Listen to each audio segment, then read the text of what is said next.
সুপ্রভাত।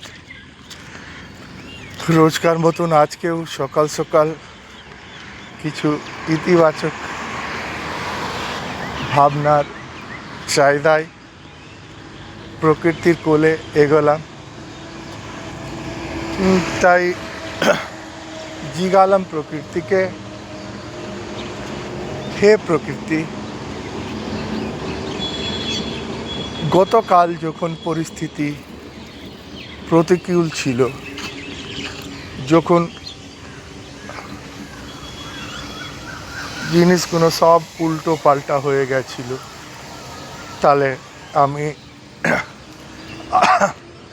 আজকে কিভাবে নিজেকে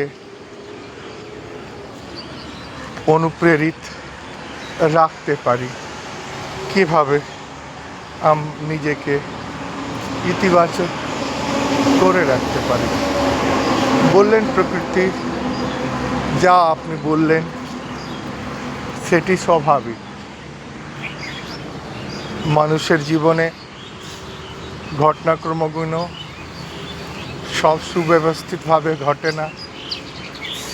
ওই ঘটনাগুলো প্রতিকূলও হয়।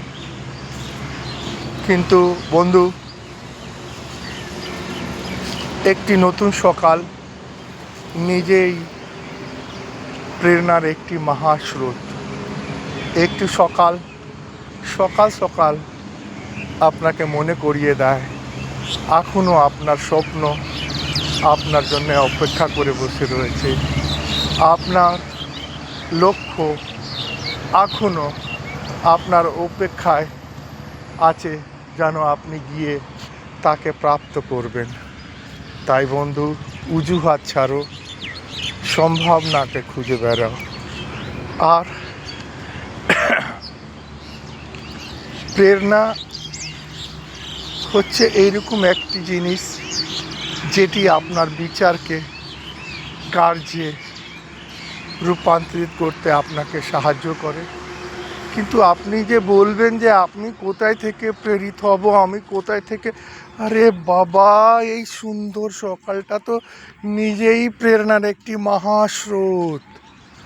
একটু সকাল সকাল প্রকৃতির কোলে আসুন, দেখবেন এই পাখির ডাক, এই শীতল বাতাস, এই শান্তি আপনাকে আবার প্রেরিত করে তুলবে আপনার স্বপ্ন প্রাপ্তির দিকে, আপনার লক্ষ্য প্রাপ্তির দিকে।